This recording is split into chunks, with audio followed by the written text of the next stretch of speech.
आपके खिलाफ अनुशासनहीनता की कार्रवाई क्यों ना की जाए। आप लगातार पार्टी के खिलाफ बोल रहे हैं। जो लोग कुछ दिनों पहले तक ये कह रहे थे कि संगठन सरकार से बड़ा होता है, कह रहे थे कि ये उत्तर प्रदेश सरकार है, सबसे भ्रष्ट सरकार है, कि भैया ये आपके सांसद हैं जो काम नहीं कर रहे हैं, इनको टिकट देंगे तो मामला गड़बड़ है। जो एक साजिश पार्टी के भीतर लगातार की जा रही है। इन्होंने कहा 80 बनाम 20 की लड़ाई होगी, यानी जो 20% मुस्लिम वोटर हैं उनकी वोट हमें नहीं चाहिए। नमस्कार दर्शकों, डीएनपी इंडिया में आपका स्वागत है। मैं हूं आपके साथ राहुल चौधरी। एक बार फिर से बात करेंगे बीजेपी के फायर ब्रांड नेता और लोनी से विधायक नंद किशोर गुर्जर की।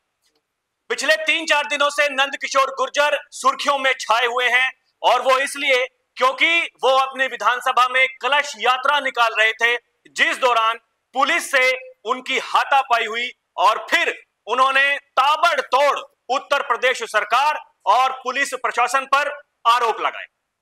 नंद किशोर गुर्जर का कहना था कि हमें आज से पहले इस तरीके की जो हमारे साथ में ये घटना हुई है, ऐसा दृश्य हमने इससे पहले कभी नहीं देखा। नंद किशोर गुर्जर का यह भी कहना था कि पुलिस अधिकारी अपनी मनमानी करते हैं और जो सूबे के मुखिया हैं योगी आदित्यनाथ, उनको भ्रमित करते हैं। नंद किशोर गुर्जर को अब पार्टी ने कारण बताओ नोटिस जारी कर दिया है। ये आप देख सकते हैं, ये भाई साहब हैं नंद किशोर गुर्जर, जिन्हें की जाना जाता है लगातार अपनी ही पार्टी के खिलाफ, अपने ही प्रशासन के खिलाफ सवाल उठाने के लिए। अब पार्टी ने कहा है कि जो पार्टी के अध्यक्ष हैं जेपी नड्डा, उनके आदेश अनुसार जो उत्तर प्रदेश के अध्यक्ष हैं, संगठन के अध्यक्ष हैं भूपेंद्र चौधरी, उन्होंने अब नंद किशोर गुर्जर को कारण बताओ नोटिस जारी कर दिया है और 7 दिनों के भीतर जवाब भी मांगा है। और कहा गया है कि पिछले कुछ समय से आपके द्वारा सार्वजनिक स्थानों पर सरकार की आलोचना की जा रही है। आपके वक्तव्यों और कृत्यों से पार्टी की प्रतिष्ठा को आघात पहुंच रहा है, जो कि अनुशासनहीनता की श्रेणी में आता है।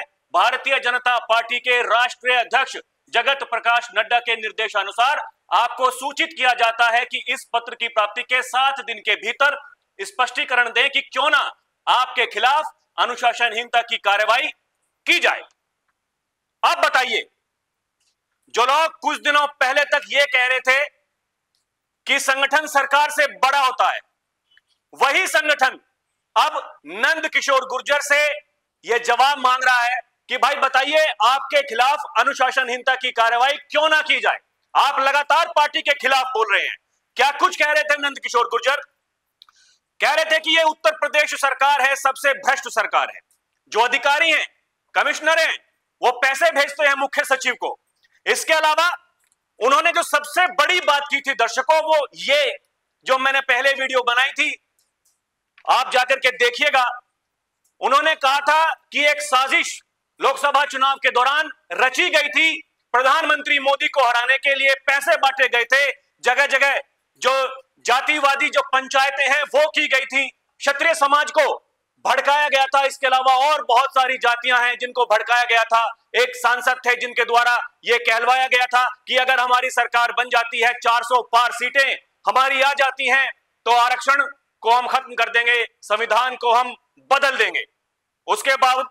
उसके बाद यह कहा गया नंद किशोर गुर्जर के द्वारा कि उनको कहा गया था कि भाई आप ऐसा बोलिए, हम आपको चुनाव जितवा देंगे। लेकिन वो चुनाव नहीं जीत पाए, और भी बहुत सारे सांसद बीजेपी के उत्तर प्रदेश से चुनाव नहीं जीत पाए, और कहा गया कि टिकट का बंटवारा सही नहीं हुआ था। यह कहना था नंद किशोर गुर्जर का। जबकि एक बहुत बड़ा वर्ग यह मानता है कि जो लिस्ट चिट्ठी एक जो पहले दी थी सूबे के मुखिया योगी आदित्यनाथ ने कि भैया ये आपके सांसद हैं जो काम नहीं कर रहे हैं, इनको टिकट देंगे, तो मामला गड़बड़ है। लेकिन उसके बावजूद क्या कुछ हुआ आप भी जानते हैं, हम भी जानते हैं। मैं क्यों इस बात को कह रहा हूं दर्शकों कि यह मामला केवल ये कारण बताओ नोटिस वाला मामला नहीं है। यह मामला बहुत बड़ा है, जो एक साजिश पार्टी के भीतर लगातार की जा रही है। सिलसिलेवार मैं एक बार आपको बताना चाहूंगा कि क्या कुछ चल रहा है, समझिएगा। इसके बाद जब यह मामला हुआ, जब कहा नंद किशोर गुर्जर ने कि भाई देखिए हमारे साथ में क्या हो रहा है, पुलिस मेरी हत्या करना चाहती है, उसके बाद बीजेपी के विधायक हैं श्याम प्रकाश, उन्होंने कहा कि बाबा दिल्ली चले जाएं और केशव प्रसाद मौर्य उत्तर प्रदेश संभाल लें। उसी कार्यक्रम में उप मुख्यमंत्री केशव प्रसाद मौर्य भी शामिल थे। अब आप समझिएगा, केशव प्रसाद मौर्य जिन्हें बार बार ये सपने आते हैं कि मैं यूपी का मुख्यमंत्री बन जाऊंगा, ये आज से नहीं चल रहा है, जब बाबा मुख्यमंत्री भी नहीं थे तब से चल रहा है। उसके बाद भी हमने देखा, लोकसभा चुनाव के बाद में कहा गया संगठन सरकार से बड़ा होता है, संगठन सरकार से बड़ा होता है, लेकिन सरकार का कोई रोल नहीं है। उसी सरकार के खिलाफ आप लगातार बोले जा रहे हैं, आपके खिलाफ कोई नहीं बोलेगा, कोई आवाज नहीं उठेगी, कोई कार्रवाई नहीं होगी आपके ऊपर। ये भाई साहब जो विधायक जी हैं, ये कह रहे हैं यूपी को संभाल लेंगे केशव प्रसाद मौर्य। केशव प्रसाद मौर्य 2022 के विधानसभा चुनाव में अपनी सीट हार गए थे। लोकसभा के चुनाव में जो जो सीटें इनके प्रभाव की थी, सारी बीजेपी हार गई। इस बात से आप अंदाजा लगा सकते हैं केशव प्रसाद मौर्य और ये भाई साहब जो कह रहे हैं, ये क्या कह रहे हैं, इनके तार कहां जुड़े हुए हैं। ये बीजेपी के भीतर जो कुछ नेता हैं, अब ये लगातार ये कोशिश कर रहे हैं कि कैसे ना कैसे करके बाबा को कमजोर किया जाए और 2027 के चुनाव से पहले लोगों को यह परोसा जाए कि देखिए उत्तर प्रदेश में क्या हो रहा है। पुलिस किसी की सुनती नहीं है, अधिकारी अपने मन की करते हैं, ये चल क्या रहा है। इसके अलावा देखिए ये भाई साहब हैं संगीत सोम जी, ये क्या कह रहे हैं, इन्होंने अभी कुछ दिन पहले जो बयान दिया, इन्होंने कहा कि बाबरी जैसा मथुरा काशी का प्लान, और उन्होंने कहा कि जिस तरीके से बाबर की निशानी मिटाई, अब औरंगजेब की बारी है। संगीत सोम के इस बयान के बाद लोग सवाल उठाने लगे, ये किसके इशारे पर बोल रहे हैं। अब कुछ लोग तो कहते हैं भाई फायर ब्रांड नेता हैं, हिंदुत्व की बात करते हैं, चाहे नंद किशोर गुर्जर हो या फिर संगीत सोम हो, और ये कैसे समय में बोल रहे हैं। ये समझिएगा दर्शकों, रमजान का महीना चल रहा है और आप इस तरह की बयानबाजी कर रहे हैं। एक कह रहा है जो बाबरी का हुआ वो औरंगजेब का भी होगा, एक कह रहा है कि हम हिंदू हैं, ना ये पाकिस्तान है ना ये बांग्लादेश है। भाई हमें किसकी परमिशन लेने की जरूरत है, हम तो विधायक हैं। ये विधायक हैं भाई साहब नंद किशोर गुर्जर जी, और ये पूर्व विधायक हैं, इन्हें कहा जाता है हिंदुत्व की बात करते हैं। लेकिन दर्शकों समझिएगा, हिंदुत्व की बात करने वाला व्यक्ति, जिस इंसान ने अपना घर छोड़ दिया, सब कुछ छोड़ दिया, अभी आप देखिएगा जो लगातार इस बात को कहता है कि अगर मुझे हिंदुत्व के लिए, सनातन के लिए सत्ता छोड़नी पड़ी तो मुझे कोई दिक्कत नहीं है, मैं जहां से आया था अपने मठ से मैं वहां चला जाऊंगा, इससे ज्यादा सम्मान मुझे वहां पर मिलता है। लेकिन ये बाबा देखिए, सूबे के मुखिया योगी आदित्यनाथ, सब कुछ छोड़ दिया, घर छोड़ दिया, घेर छोड़ दिया, भाई कोई दिक्कत नहीं है। लेकिन अगर किसी ने जिम्मेदारी दी है, इस उत्तर प्रदेश को संभालने की जिम्मेदारी दी है, तो उत्तर प्रदेश को कैसे संभाला जा रहा है। दर्शकों 2017 से पहले क्या होता था उत्तर प्रदेश में, ये आप हम सभी जानते हैं। आज क्या हो रहा है, आज भी जो हो रहा है उत्तर प्रदेश में, ये आप हम सब जानते हैं। योगी आदित्यनाथ भरे मन से ये कह चुके हैं कि 2027 के विधानसभा का जो चुनाव होगा वो 80 बनाम 20 की लड़ाई होगी। ये देखिए, ये मीडिया रिपोर्ट से मैं अपने मन से नहीं कह रहा हूं, इन्होंने कहा 80 बनाम 20 की लड़ाई होगी, यानी जो 20% मुस्लिम वोटर हैं उनकी वोट हमें नहीं चाहिए, अगर वो हमें वोट नहीं देते तो उनकी वोट नहीं चाहिए। लेकिन जो बाकी के 80% लोग हैं जो हिंदू समाज के हैं, हमें उनकी वोट चाहिए। हमें हिंदू समाज को जातियों में नहीं बंटने देना है, हमें हिंदू समाज की वोट चाहिए, और इसी से निर्धारित हो जाएगा कि 2027 के विधानसभा चुनाव में क्या होने वाला है। मैं क्यों कह रहा हूं कि 2027 के विधानसभा चुनाव में क्या होने वाला है। लोकसभा चुनाव के बाद जब विधानसभा के उपचुनाव हुए उत्तर प्रदेश में, 10 सीटों में से 8 सीटें बीजेपी जीत गई, और वो भी बड़े बड़े अंतराल से।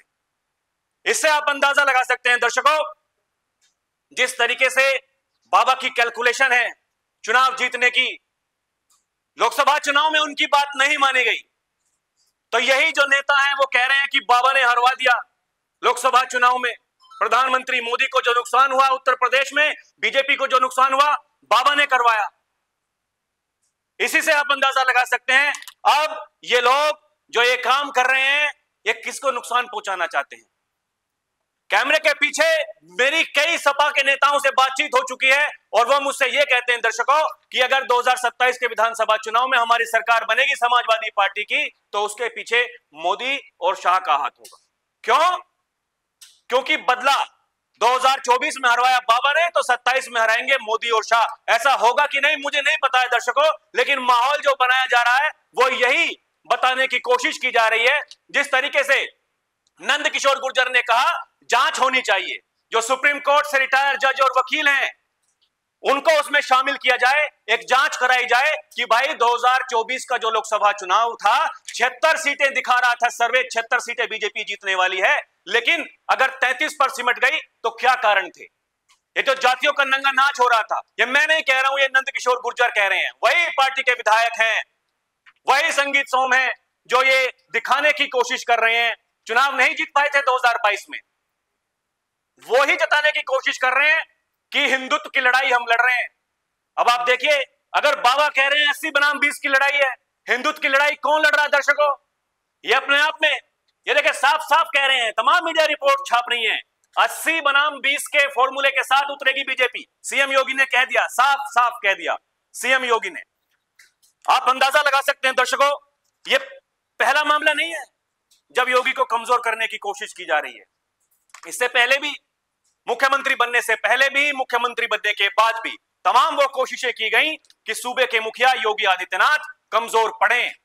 लेकिन जिस तरीके से सूबे के मुखिया योगी आदित्यनाथ काम कर रहे हैं, जो उत्तर प्रदेश मॉडल की जो बात की जाती है, चाहे वो जितनी भी सरकारें हो, चाहे वो महाराष्ट्र की सरकार, राजस्थान की सरकार, उत्तराखंड की सरकार, मध्य प्रदेश की सरकार, जो बीजेपी शासित सरकारें हैं, वो किस मॉडल को अपना रही हैं? वो उत्तर प्रदेश मॉडल को अपना रही हैं।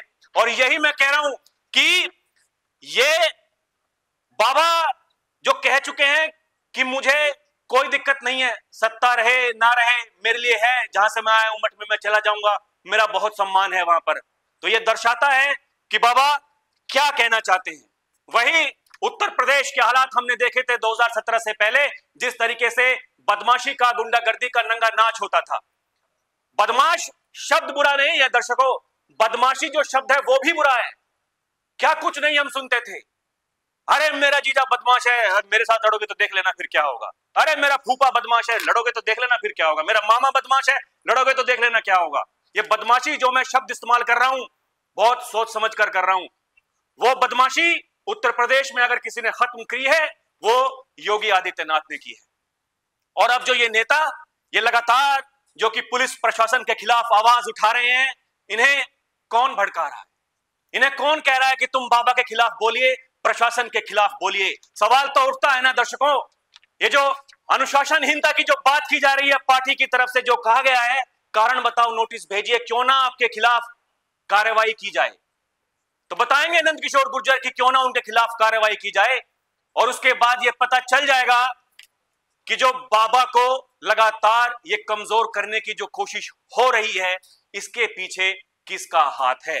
ये अपने आप में सवाल है, और इसी सवाल के साथ आपको छोड़ करके जा रहा हूं दर्शकों। आप भी हमें कमेंट करके जरूर बताइएगा इसके पीछे किसका हाथ है। नमस्कार।